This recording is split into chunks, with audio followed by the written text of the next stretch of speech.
제 공부교회에 오면서 두 가지 생각이 들었습니다. 하나는 저도 여기 한 12년 전인가요? 설교하러 왔었거든요, 한번. 그때 와서 여러분 얼굴 뵌 적이 있었고, 또 몇 해 전인가요? 그 임직식 하실 때 제가 축산가 하러 온 적이 있었어요. 그래서 한번 와서 여러분들의 얼굴이 기억이 나고 여러분들의 얼굴이 생각이 많이 듭니다. 제가 처음 목회하던 곳이 사북교회라는 곳이었어요. 강원도에 가면 춘천에 춘성군이라는 곳이 있는데요.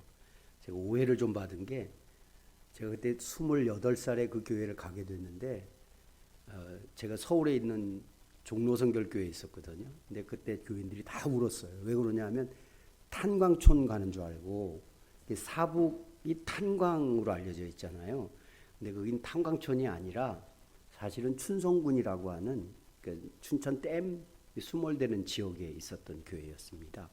처음에 교회를 갔는데 그 교회 교인이 한 40명 이 정도 되는데 물 떠오는 사람이 연세가 어떻게 되나 봤더니 75세. 이제 제일 어려요, 그분이. 그래서 물 들어가시고 우리 꽃다운 권사님 그런데 80세 뭐 이러더라고요. 근데 거기서 설교를 시작했는데 제가 처음 전도사 때 28살 때 갔는데요. 거기서 이제 처음에 폴틀리는 뭐 이러면 교인들이 다 자요. 이거 왜 자냐면 새로 나온 농약 이름이냐고, 폴틀리가. 근데 제가 이제 공부한 내용을 설교하려고 그러니까 교인들이, 그래서 거기서 그때 경험했던 게 있어요. 5분 이상을 설교하면 안 되겠구나. 그 식구에 계신 분들이 막 반일하고 올라오셔서 경욱이 옆에 놓고 예배 드리시는 분들이었거든요. 대부분이 그러셨어요.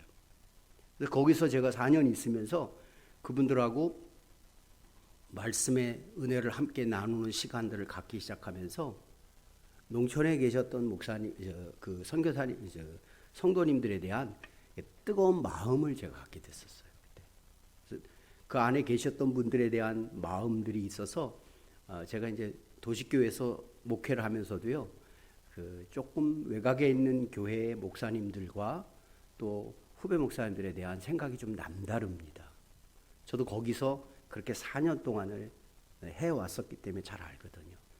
문화적인 차단이 있고 그리고 생활에 굉장히 큰 불편함이 있는 곳이었는데도 그때 제가 받았던 큰 은혜는 뭐냐면 교인들이 믿음으로 살려고 하는 것에 대한 표현들이 그들의 삶을 통해서 나타나고 있는 것을 봤었어요. 그 할머니 권사님 이런 분들이 대신방이라고 가잖아요. 저는 이렇게 생긴 건 이런지만 굉장히 저는 외아들이었거든요. 그리고 또 그 서울에서 살 때 계속 저는 그 서대문구 쪽에서만 살았어 가지고요. 이렇게 그 농촌 생활을 저를 거의 모릅니다, 제가. 그런데 갔는데 첫 신방을 갔는데 뭘 좋아하냐고 물어봐서 제가 아무 생각 없이 닭을 좋아한다고 그랬어요. 저는 이 그 닭을 굉장히 좋아했었거든요. 신방 첫날부터 마지막 날까지 모든 집에서 먹어야 되는 게 닭이었어요. 그 얼마나 또 정성스럽게 삶아놓은 양푼으로 이만큼 되게끔 싸놓고 기다리는 거예요, 저를. 그리고 또 먹을 때까지 바라보고 계세요. 그래서 제가 거의 4년 있는 동안 제가 굉장히 큰 먹는 거에 대한 고초를 경험했었어요. 그때 이 부작용이 몸이 이렇게 부은 거예요, 사실은 지금. 너무 그때 많이 먹게 되더라고요. 그런데 거기서 첫 해에 있었는데 교인들이 결혼도 안 하고 제가 갔었으니까요. 결혼을 안 하고 가니까 교인들이 어떤 마음이 있었는가 하면 올해 안엔 결혼해야 될 텐데 이런 생각을 하시더라고요. 제가 11월 달에 갔는데 12월 안에는 결혼을 해야 된다는 거예요. 근데 참 다행스러운 건 약혼을 한 상태였거든요. 저희 집사람이 여기 청주 사람인데요. 청주의 선생님이었어요. 초등학교 선생님으로 있었는데 저 결혼을 하게 돼서 강원도로 가게 됐잖아요. 처음에 가자마자 제가 목회를 해야 되는 사람이 선생님을 할 수 없으니까 그건 제 생각입니다. 지금은 그렇게 안 해도 되는 건데 저는 그때 무슨 생각이냐면 야, 선생을 그만두고 목회를 해야지. 그래서 우리 집사람이 교사를 그만뒀어요. 근데 저희는 그게 믿음으로 결단해서 하는 일이라고 생각했는데 지금 생각해 보니까 하나님이 사인을 잘못 주신 것 같아요. 그냥 해도 되는데 잘 몰랐던 거죠. 근데 제가 마음속에 생각해 있는 건 뭐냐면 그 동네 안에 살면서 그분들하고 같이 살아야지. 떨어져 있어서는 안 되겠다 싶어서 거기서 생활을 하게 됐는데 저는 서울에서만 살았으니까요. 농촌 문화를 하나도 모릅니다. 첫 해 이렇게 봄인데 옆에 계시던 우리 지금 장로님 되신 분인데 그 집사님이 그때 그래도 여기서 있으려면 상추도 좀 심고 그래서 드실 것도 있고 하니까 드시라고 그러더라고요. 그래서 무슨 생각이었냐면 이게 심으려면 깊이 묻어야 되는 줄 알고 삽을 갖고 가가지고 굉장히 깊이 파가지고 거기다 넣었어요. 씨를. 안 자라요. 그 교인들은 물어보는 거예요. 그거 어떻게 됐느냐고. 제가 아무리 기도하고 안수해도 안 되더라고요. 그거는. 나중에 보니까 다 썩었어요. 밑에서. 나중에 안 건데 이게 숯뿌리듯 심어야 되는 거를 몰랐던 거죠. 저는 그때 쌀나무 이렇게 말하면 미안합니다. 그게 뭔지를 잘 모를 때예요. 그리고 이파리 이렇게 보여주면 이게 뭐냐고 물어보면 거의 모를 때입니다. 그렇게 거기서 4년 동안 목회를 하면서요. 그 교인들하고 가졌던 가장 큰 은혜가 있었어요. 다 어머니 같고 아버지 같은 분들이었거든요. 근데 그분들을 통해서 자녀들이 교회를 나오기 시작했어요. 춘천 시내에 살던 애들이 들어오는 거예요. 아버지 엄마 따라서. 들어와서 같이 예배를 해. 거기는 이게 고탄이라고 하는 지역이었는데요. 눈이 많이 오는 날 아침 목욕을 가잖아요. 그러면 3일 있다 들어와야 돼요. 차가 끊어지잖아요. 그러면 3일 동안 목욕하고 오는 거예요. 동네 사람들끼리 3박 4일 목욕하고 와서 때깔이 곱다고 막 자기들끼리 그런 얘기를 들었어요. 그러니까 교통이 두절되는 지역이었거든요. 거기가. 그리고 막 찬바람이 칼바람처럼 부는 데였었어요. 그런데 거기 처음 가서 제가 교인들하고 신앙생활을 하면서 어머니 같은 손 그리고 아버지 같은 손을 붙잡고 같이 기도하고 같이 이렇게 작은 교회 이렇게 교회 벽돌로 교회를 만들어서 교회를 건축하고 그리고 그 안에서 함께하는 기쁨을 누렸었어요. 그때 제 마음속에 그분들이 가졌던 믿음의 고백을 잊을 수가 없어요. 내가 예수 믿고 나는 가장 큰 행복을 경험하는 사람들입니다. 그 말이 예전에는 쉽게 와닿지를 않았었어요. 굉장히 열악한 환경이거든요. 어떤 환경이냐면 가로등이 하나도 없어요. 그 동네는. 가로등 자체가 없고요. 그리고 저는 서울에 살아서 모르고 뭣도 모르고 저는 지금도 내복이라는 걸 입어본 적이 없는데 거기서는 내복을 안 입으면 동상 걸리더라고요. 신방 갈 때 뭣도 모르고 그냥 갔다가 이 안면이 근육이 마비가 돼가지고 집에 들어갔는데 말이 안 나오는 거예요. 찬송을 부르자고 그랬는데 이게 안 나오고 한참 있다가 전기 오듯 찌릿찌릿해지면서 온몸이 녹아지면서 그때 말이 나오더라고요. 그렇게 아주 추운 동네였거든요. 그런데 그런 외부적인 환경으로는 굉장히 열악한 환경인데 그분들의 신앙생활은요. 뜨겁기가 여지가 없었어요. 새벽에 3시 반 제가 지금도 기억은 3시 반만 되면 교회 앞에 와서 우물가에서 머리 감고 교회 나오세요. 그리고 그 교회가 떠나갈 때 쩌렁쩌렁하게 그 어머니 눈물 흘리면서 기도하셨던 기도의 터가 교회였었어요. 저는 처음 목회지가 도시였었는데요. 이제 단독 목회를 하기 위해서 갔던 그 사북교회에서 신앙생활의 진수를 경험하게 됐었어요. 그 진수는 뭐였는가 하면 나는 예수 그리스도로 인해서 행복한 사람이었다는 거예요. 내가 지금 도시에 사느냐, 농촌에 사느냐, 어촌에 사느냐, 그게 우리의 조건이 행복의 기준이 아니라 내가 예수 그리스도를 믿는 믿음으로 사는 행복한 사람이라는 거예요. 깨닫게 됐었어요. 그리고 교인들에게서부터 받았던 가장 큰 인상 깊었던 감동이 있어요. 신방을 가서요. 그분이 지금 잃어보지도 않아요. 박석신 권사님. 그분이 이렇게 아이고 전도사님 오셨냐고 커피를 끓여주는데요. 커피가 대접, 이런 대접에다가 커피를 끓여 갖고 오셨어요. 여기 혹시라도 커피를 주시려면 잔 조그만 거에다 주셔도 돼요. 근데 그분은 대접에다가 이렇게 잘, 그것도 3박자 커피, 맥심 있잖아요. 프리마 이렇게 들어간 걸 3박자 커피라고 해요. 그 동네는 3개가 다 들어갔다 그래서. 근데 그 3박자 커피를 4개를 타가지고 이걸 해가지고 갖고 오시는 거예요. 한 손가락은 이제 들어가 있어요. 여기. 이렇게 갖고 왔으니까 간도 아주 적절하게 맞게끔 이렇게 갖고 들어오세요. 난 근데 생각해보면 얼마나 뜨거웠을까 그거. 근데 그걸 갖고 들어오세요. 그리고 그 손가락 들어가 있는 그 커피를 붙들고 제가 얼마나 흔들면서 기도를 했는지 나중에 기도 끝나고 나서 보니까 커피가 반은 쏟아진 것 같아요. 그때는 기억이 나요. 근데 그때 그 전도사를 맞이하기 위해서 몸을 가지고 커피를 끓이면서 기다리시고 예배를 드리시면서 환하게 웃던 그 얼굴을요. 제가 지금 60이 넘었으니까요. 62인데요. 내가 그때를 생각하면 그때 참 믿음으로 살아왔던 사람들의 행복감이 무엇인가를 알 수 있었던 때였구나 하는 것을 깨달은 적이 있었어요.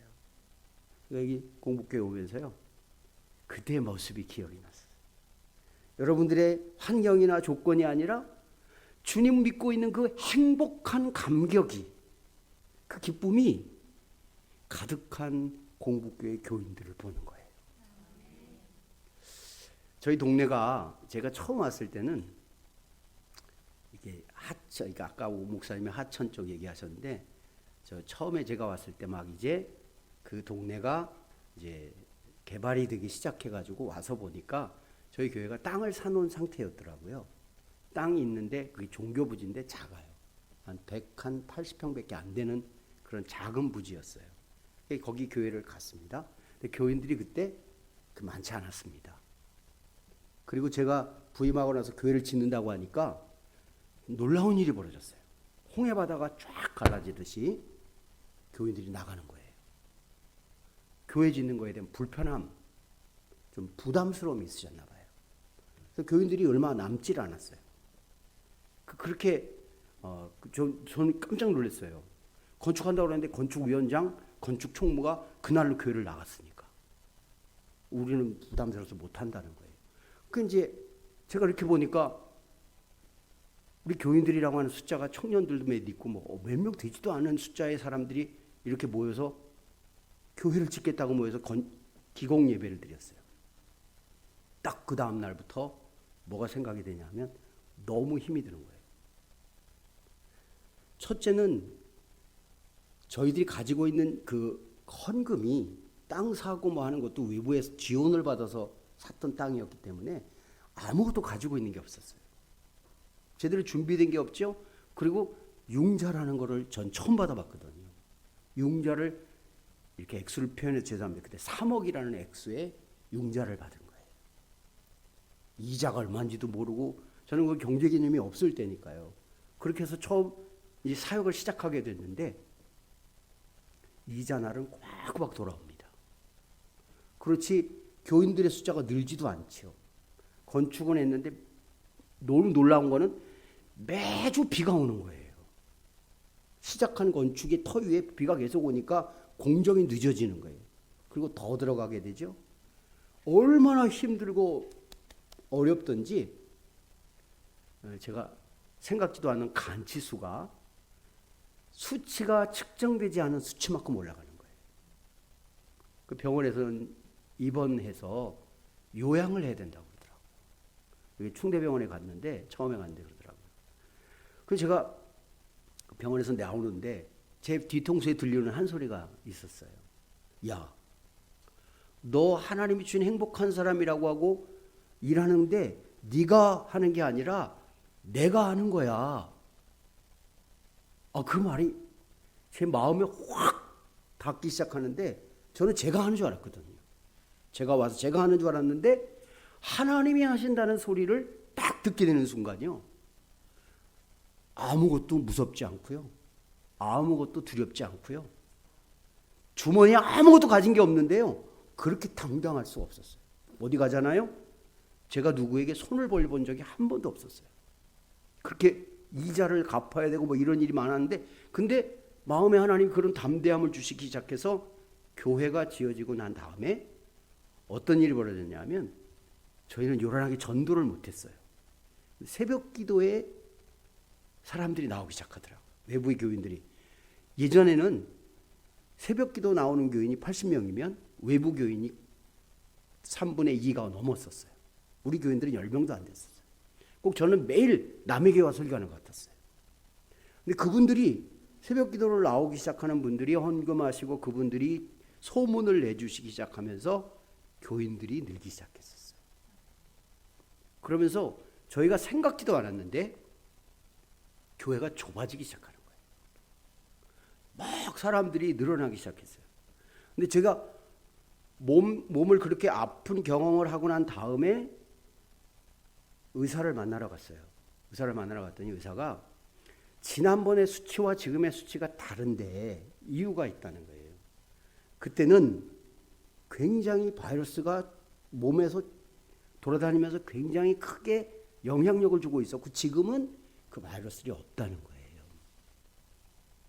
그래서 제가 속으로 그랬어요. 네가 구약과 신약을 아냐. 구약과 신약이 옛날 약과 오래된 새로운 약이 아니라 성경의 말씀이잖아요.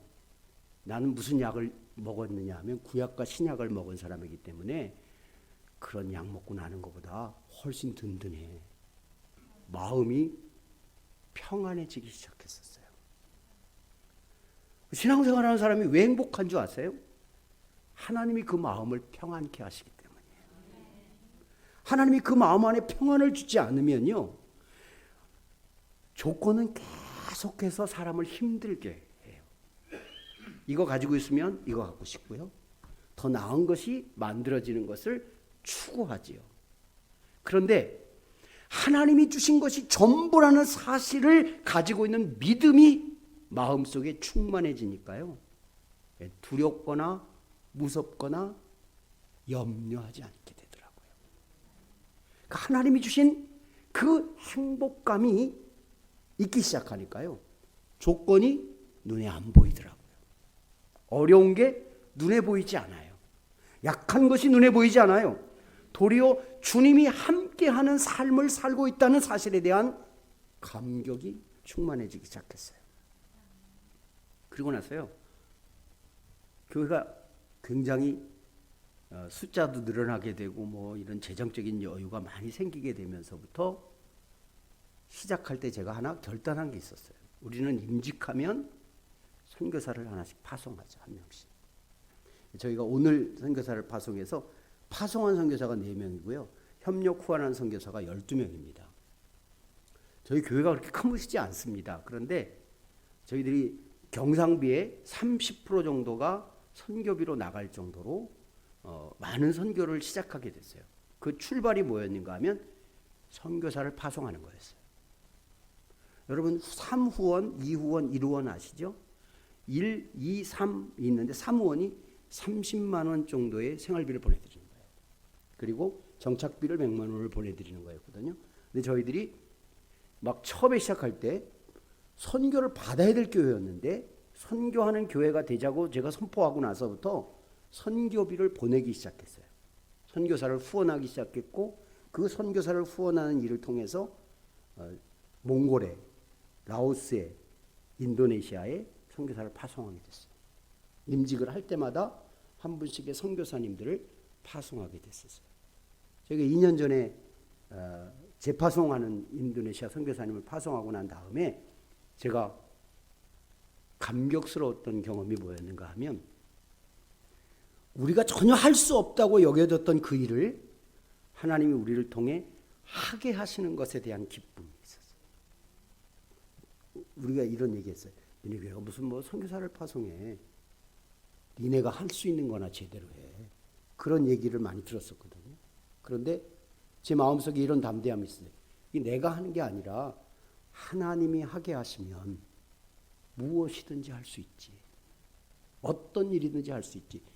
내가 가지고 있는 것을 통해서 하나님에 의해 손에 쓰여지고자 할 때 하나님이 쓰시는 거 아닌가. 이런 생각을 했었어요. 내 손에 쥐어지고 있는 게 내 거잖아요. 근데 내 손 안에 쥐어지고 있는 것만을 갖고 사는 사람은 자신의 제한 속에 사는 거예요. 내 손에 있는 게 아니라 이게 하나님의 손에 들려지게 될 때 쓰여지면 내가 가지고 있는 것을 통해 일하지 않고 하나님이 주시는 것을 통해 일하게 하세요. 건강도 그렇고요. 우리에게 주어진 조건들이 그런 거예요. 그것을 믿는 믿음이 눈이 이렇게 떠지는 순간 아, 이게 행복이로구나. 이게 정말 참된 기쁨이로구나 하는 것을 알게 해 주셨어요.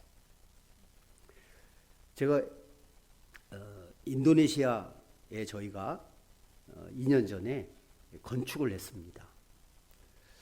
인도네시아 선교사님을 파송하고 난 다음에 그 센터를 지어야 되는데 센터가 이게 굉장히 중요한 건데 학교 안에 부지는 있고 근데 주변이 다 이슬람들이 있는 거예요. 학교 바로 앞에 이슬람 신학교가 있어요. 신학대학 앞에. 그게 이살라티카 신학대학은 정부에서 인정한 신학대학입니다. 그래서 거기는 나라가 제한을 줍니다. 학생 수도 제한을 주고 교수 수가 맞지 않으면 강의를 못하게 해요. 제가 거기 인도네시아 이사회 신학대학 이사회 이사장이 되었을 때 가게 됐어요. 가서 보니까 건축이 불가능한데요. 할 수가 없어요. 그런데 건물이 낡아지기 때문에 안 하면 안 되는 상황으로 몰려 있었어요. 거기 그 땅에 가서 제가 같이 교수들이랑 우리 이사회들이랑 같이 기도를 하기 시작했는데 제 마음속에 이런 생각이 들었어요. 하나님이 우리를 행복한 사람이라고 하셨고 그 일을 이룰 수 있는 사람이라고 말씀하셨으면 우리가 할 게 아니라 하나님이 하셔야 되는 거 아니에요. 그런 마음이 확 드니까 제가 무슨 용기가 났는지 몰라요. 야, 우리 오늘 여기서 첫 삽 뜨자. 그리고 시작을 했어요. 그리고 났는데 한인들이 그 지역으로 오기 시작했는데요. 그 한인들이 멀리서부터 이 살라티카 지역으로 이주를 해오는 단계였던 거예요. 왜 그런가 했더니 인건비가 비싸지면서 중심부에서 외곽 지역으로 오기 시작하는 거예요. 근데 그 외곽 지역에 고속도로가 생겼던 거예요. 그러면서 유입 인구가 많아지기 시작한 거예요. 한인들이 한두 명 주일 예배가 없으니까 예배를 드리고 싶어서 기웃기웃하다가 거기에 오게 된 거예요. 그분들이 한 20명이 넘게 모이기 시작했어요. 그중에 건축하는 사람 있잖아요. 그중에 뭐 하는 사람 있잖아요. 그 사람들이 지나가다가 철근 남은 거 학교도 갖다 놓고 뭐 남은 거 학교도 갖다 놓고 가보니까 이렇게 쌓여져 있는 거예요. 그래서 저희들이 헌금을 했습니다. 모금을 했는데 놀라운 사실은 모금을 하고 난 다음에 그게 거의 한 4억이 되는 공사를 해야 되는 거더라고요. 보니까. 어떻게 할까 고민하고 있는데 북안교회 아시죠? 북안교회 목사님이 전화가 왔어요. 야, 우리가 선교를 해야 되는데 우리가 100주년이 됐어, 우리 교회가. 100주년이 됐는데 뭔 일을 하면 좋을까? 근데 제 머릿속에 목사님 그러지 마시고 인도네시아 살라티카에 교회를 지읍시다. 그랬더니 우리는 가지고 있는 게 1억밖에 없어서 안 돼. 아니에요. 하나님이 어떻게 하실지 모르니까 기도할게요. 근데 이분이 여기저기 알아보다가 저한테 전화가 왔어요. 강우사가 원하면 거기 한번 가보자는 거예요. 그래서 그 교회가 북안교회가 100주년 기념교회로 그 센터를 짓게 됐어요. 근데 그 건물이 굉장히 크게 지었습니다. 2층으로 졌는데 북안교회 채플룸이 따로 있고요. 그 다음에 교수 라운지가 있고 교수실이 있고 그 다음에 강의동이 있고 그리고 선교사가 묵고 있는 게스트하우스가 2동이 생기게 됐어요. 이게 이렇게 질 수가 없는 거예요. 그 돈 갖고. 근데 놀라운 사실은 사람들이 하나둘 모이기 시작해서 그게 딱 맞아서 그래서 제가 선교사님 보고 그런 얘기했어요. 우리 기도할 때 넉넉히 좀 기도하자. 왜 꼭 4억이라고만 기도했지 우리가? 그보다 좀 더 기도했으면 더 들어올 텐데 그냥 우리는 그게 다인 줄 알고 그렇게만 기도했었거든요. 근데 저희가 계산을 해보니까 딱 그 정도의 헌금이 된 거예요. 건축을 하고 올해 제가 그 학교에 가서 채플 설교를 할 때 갔는데 거기 가보니까요. 제가 지금까지 갔던 선교지 중에서 가장 잘 만들어 놓은 센터가 됐더라고요. 장애인들이 예배를 드립니다. 인도네시아 최초의 장애인 예배가 세워졌어요. 그리고 거기에 한인교회가 세워졌어요. 저는 한인교회 가서 설교를 제가 안식월로 있으면서 한인교회 설교를 했어요. 한인교회 설교를 하는데 하나님이 주시는 큰 기쁨이 얼마나 넘치든지 거기 서울시향의 바이올린 연주자가 그곳에 와서 생활을 하면서 바이올린으로 예배를 드리는 거예요. 여러분 그냥 이렇게 학교종 이런 바이올린이 아니에요. 그 서울시향의 수석 반주자였어요. 수석 첼로 바이올리니스트예요. 그 바이올린 하나로 예배를 끌고 가는 거예요. 인내성부터 마지막 축도성까지. 그 안에 있는 사람들이 막 감격스럽게 예배를 드리고 나와요. 그러면서 제가 느꼈어요. 아, 우린 정말 행복한 사람들이야. 왜? 하나님을 믿는 믿음으로 사는 행복을 누리는 사람들이. 내가 하는 게 아니라 하나님이 나를 이끌어 가시는 행복을 경험하는 겁니다. 오늘 본문의 말씀은 하나님이 주셨던 말씀, 모세가 임종을 앞두고 유언하는 말씀이었는데 이스라엘을 향해서 너희는 행복한 사람이다. 제가 4년 전에, 지금 4년 좀 넘었네요. 4년 반 전에 머리가 굉장히 아프기 시작했었어요. 그래서 머리가 좀 아픈가 보다. 제가 두통이 좀 많아서 이게 아주 타이레놀 친구 삼아 살았거든요. 이렇게 살았었는데 조금씩 이상한 기운이 느껴졌어요. 그래서 검사를 좀 하고 있었었는데 코로나가 딱 시작되기 딱 그 해에 아무래도 너무 이상하다고 와서 검진을 좀 하시는 게 좋겠다고 해서 갔어요. 그랬더니 머리에 굉장히 큰 혹이 하나 생긴 거예요. 이제 그 사람들은 그걸 이미 그 종양이라고 생각해서 굉장히 막 무서워하고 있었어요. 제가 이제 세브란스 병원에 이제 진료를 받고 있었으니까 병원에 가기 전에 연락을 했어요. 그랬더니 거기 이제 저를 이렇게 치료해 주시는 분이 장로님이세요, 그분이. 근데 이렇게 저를 안심시키면서 가서 하는 얘기가 진료하고 수술하면 된다니까 괜찮을 것 같습니다. 그런데 그 옆에 같이 협진하는 의사 얘기는 저한테 하는 얘기, 객사합니다 그랬어요. 피가 새고 있는 거예요. 머리에서 피가 새서 그게 혹처럼 이렇게 된 거예요. 그러니까 이게 시한폭탄이래요. 이게 가다가 터지면 그 자리에서 직사하는 거예요. 근데 우리들은 그런 게 우리도 모르는 사이 하나씩 다 있다는 거 아세요? 근데 저는 그게 커졌던 거죠. 그래서 교회 장로님들이 모였습니다. 그래서 목사님 일단 수술을 하셔야겠습니다. 근데 코로나 딱 돼가지고요. 제가 수술하는 그때 마스크 막 몇 개씩 쓰고 있을 때였거든요.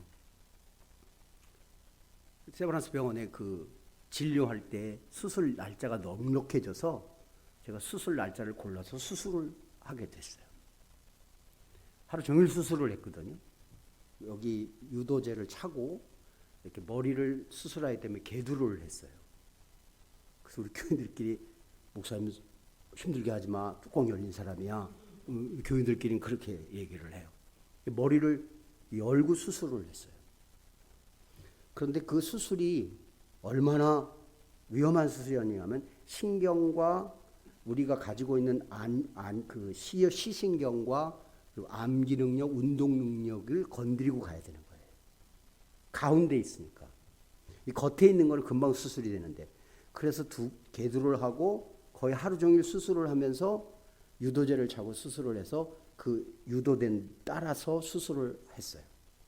수술 마치고 제가 처음 나올 때 제 입에서요. 의사를 하도 겁을 줬기 때문에 뭐냐면 말을 못할지도 모르고 지금 이렇게 말하리라고는 생각을 못할 때였거든요. 그때 막 교인들이 막 철회하고 막 이럴 때였는데 제가 입으로 생전 안 해보던 거예요. 내가 눈을 뜨고 제일 먼저 할렐루야를 한번 해봤으면 좋겠다. 이게 나오면 말이 되는 거고 안 나오면 못하는 거다. 이렇게 생각하고 수술실에서 수술 기다리고 있는데 세브란스 병원이 이렇게 되어 있습니다. 수술실에 딱 들어가잖아요. 그럼 천장 위에 성경 구절이 써 있어요. 두려워하지 말라. 내가 너와 함께하리라. 이게 딱 써 있더라고요. 그 말을 이렇게 들으면서 저 그거 하도 많이 읽고 듣고 했던 거잖아요. 그런데 그때 그 말씀이 가슴에 탁 닥치는 거예요. 아, 그래. 두려워하지 말고 무서워하지 말자. 하나님이 나와 함께하는 나는 행복한 사람이지. 그 믿음을 얻게 해주셨어요. 수술 끝나고 나왔어요. 이 수술 끝나면 여기 핏주머니를 이렇게 하나씩 찹니다. 그리고 거기는 다 그 병동은 이거 찬 사람들만 모여있는 병동이에요. 그리고 걷는 것도 다 이상하고 그래요. 거기 있는 사람들은. 근데 제가 딱 수술하고 나와서 제일 먼저 하고 싶은 말이 그 뭐라고 그랬죠? 할렐루야. 저는 평상시 그런 말 잘 안 합니다. 아멘 하라고 이런 말도 안 하는 사람인데 갑자기 할렐루야가 하고 싶은 거예요. 근데 진짜 딱 눈을 뜨자마자 제 입을 열어서 했는데 할렐루야가 빨리 안 되는 거예요. 말이 어눌하게 나오더라고요. 그러나 말을 할 수 있었다는 것이 얼마나 큰 은혜인가를 알게 해주셨어요. 제가 거기서 한 2달 반을 입원을 하고 있다가 그리고 6개월가량을 이제 강원도에서 제가 요양을 했습니다. 요양, 그냥 안식년을 해서 그냥 가서 쉬는 거였어요. 교인들은 마침 그때가 코로나 기간이어서 그렇게 막 예배가 이렇게 원활하게 모여지질 못할 때였는데 교인들은 담임 목사가 수술을 하고 안식월을 하고 있기 때문에 기도해주고 있었고 저는 이제 치료를 받고 있었어요. 교회에서 얘기한 거는 6개월을 쉬라는 거였어요. 6개월을 목사님 좀 아무것도 하지 마시고 그냥 쉬세요 이렇게 말씀해 주셨는데 3개월 좀 지나니까 제가 다 쉰 것 같아요. 그리고 계속 있는 게 너무 불편하고 그래서 복귀를 했어요. 교회로 다시 3개월에 들어와서 주일 낮 예배 설교만 하게 됐어요. 그리고 제가 설교를 하잖아요. 그럼 장로님들이 다 밑에서 기다리고 있어요. 20분만 넘어가면 막 난리가 나. 뒤에서 막 밑에 그만하라고 빨리 끝내야 된다고 막 손을 막 이러고 막 또 부목사는 왔다 갔다 하면서 빨리 막 내려오라고 그러고 왜 그러냐 그러니까 20분 이상 하면 안 되는 거로 이분들을 알고 있는 거예요. 오늘은 제가 설교 되게 오래 할 거예요. 20분 이상 하면 안 된다는 거예요. 막 그렇게 할 정도로 지나왔어요. 처음에는요. 교인 얼굴을 보고 이름이랑 매칭이 안 돼요. 저분이 누군데 입에서는 맴도는데 누군지 말이 안 나와요. 이런 얘기해서 너무 죄송합니다. 세면대가 저는 화장실인 줄 알고 들어간 적도 있어요. 그러니까 그때까지만 해도 이렇게 온전치를 못했던 거예요. 1년 그렇게 교인들과 함께 정말 아픈 몸으로 신앙생활을 하고 목회를 하게 됐어요. 그때 사람들을 만나는 게 싫더라고요. 이런 약한 모습을 보이는 게 싫고 그리고 어눌하게 말하는 게 너무 싫고 만나고 싶지가 않았었어요. 근데 하나님이 내면 속에 제가 그 치료 기간 동안에 주셨던 은혜가 2가지였어요. 내가 너와 함께하고 있다. 너 다른 어떤 것보다도 내가 너와 함께하는 행복한 사람이야. 그 은혜를 주시는데요. 매 주일이 기다려지고요. 교인들의 얼굴이 계속 기다려지는 거예요. 저희 교회가 그 코로나 전에 한 180명 이렇게 예배를 드렸어요. 지금 많이 그 인원이 줄어들어 있습니다. 근데 그때 저희가 예배를 드리던 인원들 한 사람 한 사람의 얼굴이 매일 기억나고, 그리고 그분들을 바라보는, 그분들을 향해 기도하는 그 기쁨을 갖게 해주시더라고요. 교인들은 저를 만나면요, 목사님 설교 안 해도 돼요. 그냥 목사님 강대상 위에 서 있기만 해도 돼요. 그 우리들한테는 큰 격려고 위로예요. 이렇게 얘기하더라고요. 저는 우리 교회 교인들에게 왜 행복하냐고 물으면 주님이 함께 계셔서 행복해요. 주님이 나를 구원해 주셔서 행복해. 오늘 본문에도 보면 너같이 구원을 받은 자가 누구냐 그랬잖아요. 구원받은 은혜를 주셔서 행복한 거예요. 하나님의 나의 칼이 되셔서 싸우고 계시기에 행복한 거예요. 내가 싸우는 게 아니에요. 하나님이 나를 통해 싸우시는 거예요. 여러분은 공북교회 안에서 그런 행복감을 경험하는, 이 지역에서 누구도 따라올 수 없는 행복한 은혜를 누리고 있는 사람들이에요. 이 사실을 기억하세요. 마지막으로 하나 살펴볼 게 있습니다.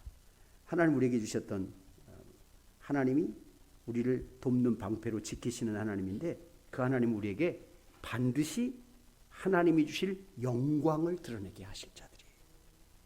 제가 왜 이 말씀을 기억하냐면요, 저희 교회에 유독 목사님들이 많이 나오셨어요. 은퇴하신 목사님들. 그러니까 이런 얘기를 하면 죄송합니다만 우리가 보면 알거든요. 저분 목사님 같다, 장로님 같다, 금방 눈에 띄거든요. 근데 교인은 한 50명도 안 되는데 목사가 5명이나 나오면 이거 어떻게 해야 돼요? 그리고 한 사람도 뭐 열심히 써. 이렇게 보니까 지금 그 사람이 지금 저기 감신대 교수예요. 뭐 열심히 써. 또 어떤 사람은 또 저한테 메일을 보내. 목사님 오늘 설교를 들었는데 이런 내용인데 이런 은혜를 받았고, 왜 이런 걸 보내지 부담스럽게. 그리고 또 좀 제가 보기에 좀 독특해 보이는 사람인데 보니까 전남대 국문과 교수예요. 부인이 암 치료를 받으러 왔다가 청주에서 이 치료받는 동안 우리 교회를 나오게 된 거예요. 저희 교회를 나오게 된 거예요. 새벽기도 나오고 이렇게 나오면서. 그러면서 그분이 하는 얘기가, 자기 여러 사람의 얘기를 들었는데 목사님이 맞춤법이 정확한 목사님이라는 거예요. 나는 설교를 맞춤법으로 은혜 받는 사람은 처음 봤어요. 그래서 왜 그러냐니까 제가 칼럼을 했거든요. 저 CBS 칼럼을 했거든요. 5분 칼럼이라는 걸 했었습니다. 그래서 그걸 한 12년 가까이 매주 화요일마다 크리스찬 칼럼이라는 칼럼을 했었어요.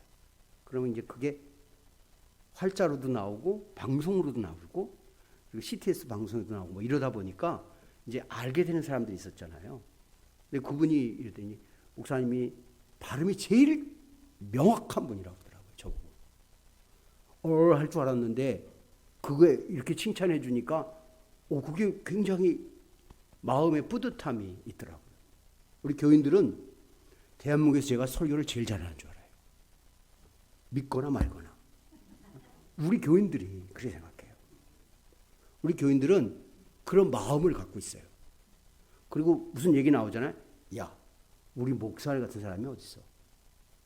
너 머리 깨봤어? 그분들께 하는 얘기예요. 저렇게 살아있는 사람이 어디 있고 저렇게 설교할 수 있는 사람이 누가 있어? 야, 우리 하나님은 우리와 함께하는 하나님이고 우리 하나님 우리를 통해서 일하시는 하나님이야. 이게 우리 교인들의 입에서 나오는 말이에요. 우리가 행복한 이유는요, 조건이 좋아서 많은 것을 갖고 있어서 그게 행복한 게 아니에요. 하나님의 영광을 드러낼 수 있는 사람이기 때문에 행복한 거예요. 저는 이거 오다가 공북교회를 향해서 이런 마음의 소원이 있었어요. 여기 정말 행복하게 예배 드리시는 우리 공북교회 교인들이, 행복한 마음들이, 지금 우리가 나이가 몇이고 뭐 이런 걸 떠나서 하나님이 우리로 하여금 신앙생활할 수 있는 믿음의 교회를 세우게 하시는 일을 위해 그렇게 달려오게 하신 1957년에 개척된 교회라고 보니까 70년이 넘는 이 교회를 통해서 하나님이 행해 주신 일들이 여기 앉아 있는 여러분들을 통해서 이제 또 이 땅과 이 열방 속에 하나님의 드러낼 영광으로 나타날 것을 기대하기 때문에 그 소망하는 마음을 가지고 여러분들이 그런 행복한 은혜를 누리는 행복한 신앙생활 하시고 주님이 영원한 행복을 주시는 그 소망을 함께 누리시는 공부교회 온 교우들이 되기를 축복합니다.